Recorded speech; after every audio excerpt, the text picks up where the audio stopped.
గోపాలకృష్ణ గారు నాకు ఒక 4.5 దశాబ్దాలుగా ఇంచుమించు స్నేహితుడు. ఇద్దరం కలిసి ఏలూరులో ఈనాళ్ళ పనిచేశాం.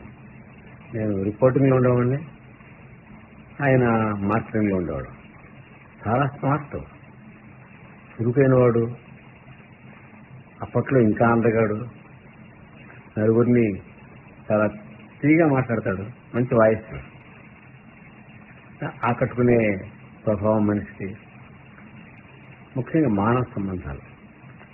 గోపాలకృష్ణలో నాకు నచ్చింది ఏంటంటే, ఈ 4.5 దశాబ్దాలుగా చూస్తున్నాను కదా, మానవ సంబంధాలు చాలా చక్కగా మెయింటైన్ చేస్తాడు. నాకు తెలిసి మానవ సంబంధాలని ఎప్పుడు పాడు చేసుకోవాలి. అంటే ఎవరికి తనగ్గా తను శత్రువు కాదు, శత్రువుని చేసుకోలేదు. ఒక మంచి స్నేహితుడు, ఒక మంచి మనిషి, ఒక మంచి ప్రేమికుడు రచయిత అయితే ఎలా ఉంటుంది? విరించి గారిలా ఉంటుందని నేను అంటాను. విరించి గారు కథలు రాయడం ప్రారంభించి, లేదంటే రచన సాగించడం ప్రారంభించి 50 ఏళ్ళు పూర్తి చేసుకున్న శుభ సందర్భంగా ఆయనకి శుభాభినందనలు తెలియజేస్తున్నాను.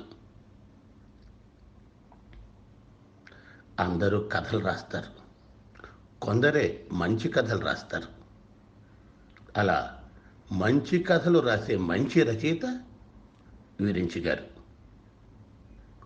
రచయితే కాదు, సామాజిక స్పృహ కలిగిన గొప్ప వ్యక్తి, గొప్ప ఆశావాది.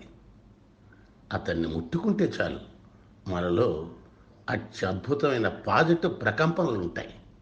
అందుకు అతనికి చేతులు జోడించి నమస్కరిస్తున్నాను.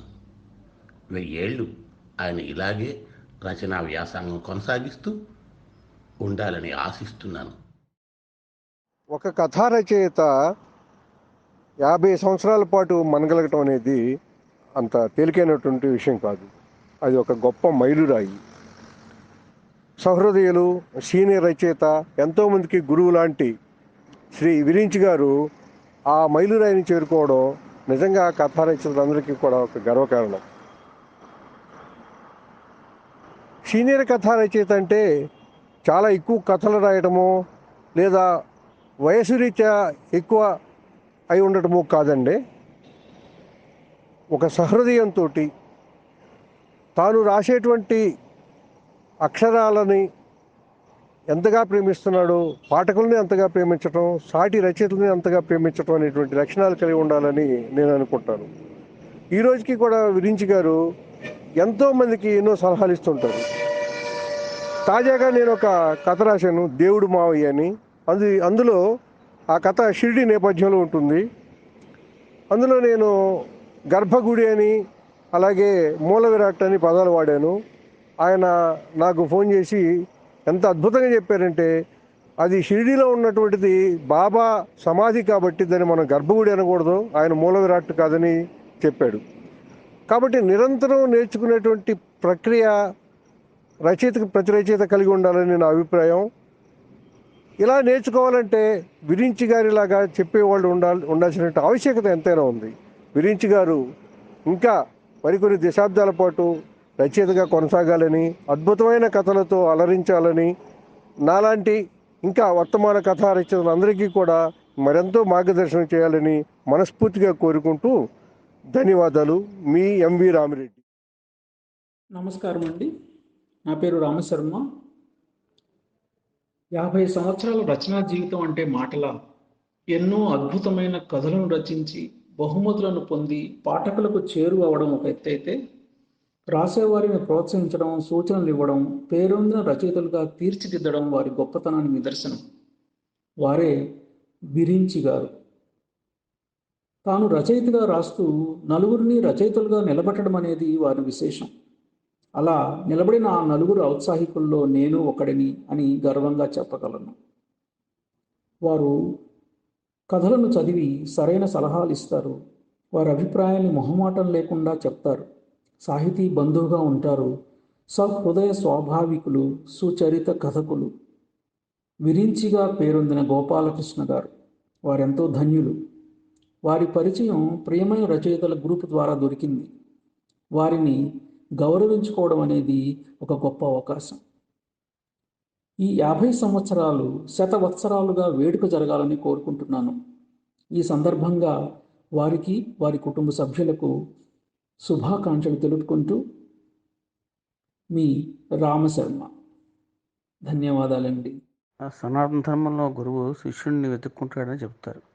నా మొదటి కథ వెండి చెంచా చదివి నన్ను వెతుక్కుంటూ వచ్చిన మా పరమపూజ్యులు శ్రీ విరించి గారు నా రాతను సరిదిద్దుతూ కథలో వ్రాయమని ప్రోత్సహిస్తూ నన్ను నాతో పాటు మరి ఎంతమందినో కూడా ప్రోత్సహిస్తున్నారు. ఆయన ప్రోద్బలం ఆశీర్వాదం వలన నేను 30 కథల వరకు రాశాను. మాలాంటి చిరు రచయితల కులగురువు అయిన ఈ శ్రీ విరించి గారు తన కథా ప్రస్థానం మొదలుపెట్టి అర్ధ శతాబ్దం అయింది. ఒక రచయిత ఇంత సుదీర్ఘకాలం కథలు రాయడం అంత సులువు కాదు. కథ అంటే అవ్యాజమైన ప్రేమ ఉంటేనే తప్ప అలా రాయలేరు. ఆయన తన కథా ప్రయాణం నిర్విరామంగా సాగిస్తూ మమ్మల్ని కూడా తనతో తీసుకువెడుతూ మాకు ఎప్పటికప్పుడు మెలకువలు నేర్పిస్తున్నారు. మా విరించి గారి పేర్లను కళల్లోనూ బ్రహ్మ విష్ణువులు తనతో ఉంచుకున్నారు.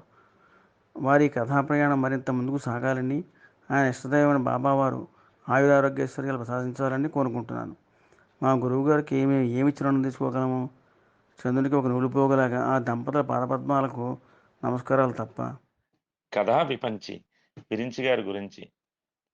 గురువుగారు, మీరు కథాసేద్యంలో కలం చేపట్టి అర్ధశతాబ్దం పూర్తయిన సందర్భంగా మీకు మా హృదయపూర్వక అభినందనలు మరియు శుభాకాంక్షలు. గడచిన ఈ 5 దశాబ్దాలలో ఎన్నో కథలు రాశారు. ఎంతోమంది పాఠకుల హృదయాలను గెలుచుకున్నారు. కథల పోటీలలో ఎన్నో బహుమతులు పొందారు. ఎంతోమంది సాటి కథకులలో మేటిగా నిలిచారు. ప్రతి కథ రచయిత తానొక గొప్ప కథ రాయాలనుకుంటాడు. తాను రాసే ప్రతి కథ గొప్పగా ఉండాలనుకుంటాడు. పాఠకుల మదిలో తన ప్రతి కథ పదిలంగా ఉండిపోవాలనుకుంటాడు. ఇంతింతై వటుడు ఇంతింతై అన్నట్టుగా ఎదుగుతూ ఎదుగుతూ ఇంకా ఎంతో ఎత్తుగా ఎదగాలని ప్రయత్నిస్తూనే ఉంటాడు. అందుకే కథా రచయితకు సంతృప్తి అనేది ఉండదు. అయితే మీరు మాత్రం అలా కాదు. ఇందుకు విభిన్నం. మీరు పేరుకి తగినట్టుగానే కథా విరించి. ఒక నాయకుడు అంతటి నాయకుని తయారు చేయాలి. ఒక వైద్యుడు అతడి వృత్తి నైపుణ్యాన్ని మరొకరికి పంచాలి. అలాగే కథా రచనలో మీ నైపుణ్యాల పరంపర ఒకరి నుండి మరొకరికి సాగేలా కొత్త రచయితల్ని కథాలోకానికి పరిచయం చేయాలనే గొప్ప సంకల్పం మీది. ఆ సంకల్పానికి మీ కథాబలం తోడైంది. నేను శ్రీ చాగంటి ప్రసాద్ గారు, శ్రీ పెమ్మరాజు విజయరామచంద్ర గారు, శ్రీ కేశరాజు వెంకట వరదయ్య గారు వంటి ఎందరో మీ దగ్గర కథలు ఎలా రాయాలి, ఎలా రాస్తే కథ ఉత్తమ కథ జాబితాలో చేరిపోతుంది వంటి అంశాలను నేర్చుకుంటున్నాం. మీరిచ్చిన ప్రోత్సాహంతో ఉత్సాహంగా కథలు రాయగలుగుతున్నాం, రాస్తున్నాం. మీకు తెలిసిన 10 మంది కథా రచయితల పేర్లు చెప్పమంటే చాలామంది పేర్లు చెబుతారు. కానీ కథకులను ప్రోత్సహించే పేర్లు చెప్పమంటే ఆ సమాధానానికి పేర్లు లేవు. పేరు మాత్రమే ఉంది. ఆ ఒక్కటే పేరది. ఆ పేరే శ్రీ తల్లాప్రగడ గోపాలకృష్ణ గారు. కలం పేరు విరించి. గురువు గారు, మీ మాట మాకు శిరోధార్యం, మీ బాట మాకు అనివార్యం. సదా మీ కథాసాగరంలో ఒక బిందువుని కొనసాగాలని కోరే మీ శిష్యుడు కేవి లక్ష్మణరావు. ధన్యవాదాలు గురువు గారు. శ్రేయోభిలాషి అంటే మన శ్రేయస్సును కోరేవారు అని నిఘంటువులో ఉంటుంది.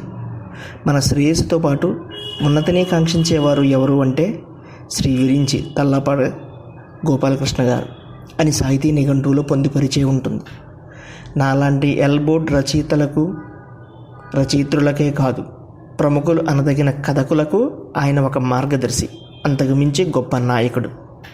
డబ్బాలు కొట్టే నాయకుడు కాదు, తాను నడుస్తూ చెయ్యి పట్టుకుని నడిపించే దమ్మున్న నాయకుడు.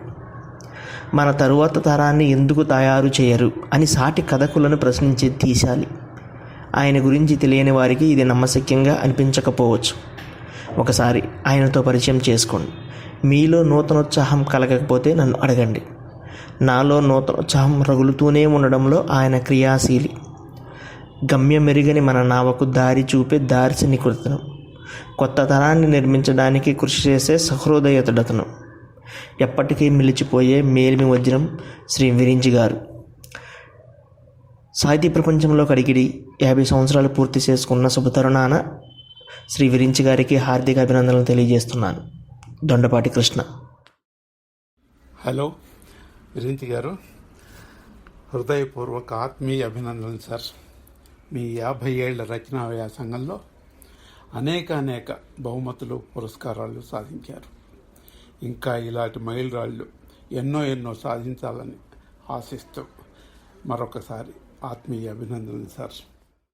నూనూగు మీసాల నూతన యవ్వనంలో కలం పట్టి 50 వసంతాల్లో అడుగుడిన 6 చందగానికి అభినందనలు. నాలాంటి అందరూ కొత్త వారికి దిక్సూచి లాంటి విరించి గారికి అభినందన మారా. TT Nageswararao, San Jose, US. జీవితం హాయిగా సాగిపోతుంది. అప్పుడప్పుడు కనిపించని ముళ్ళు గుండెలో గుచ్చుకుంటుంది. ఒక మంచి కథ చదివినప్పుడు, ఒక మంచి కథ విన్నప్పుడు, ఒక మంచి కవిత విన్నప్పుడు ఆ ముళ్ళు గుండెలో మెలితిప్పుతోంది. దానికి కారణం కథ రాయలేకపోతున్నామనే వేదనే. మనస్సు ఆ ఆలోచన సుడిగుండంలో చిక్కుకున్నప్పుడు నన్ను చుక్కానే నడిపించిన వ్యక్తి శ్రీ విరించి గారు. ఆయన నాకు దిక్సూచి, మార్గదర్శి.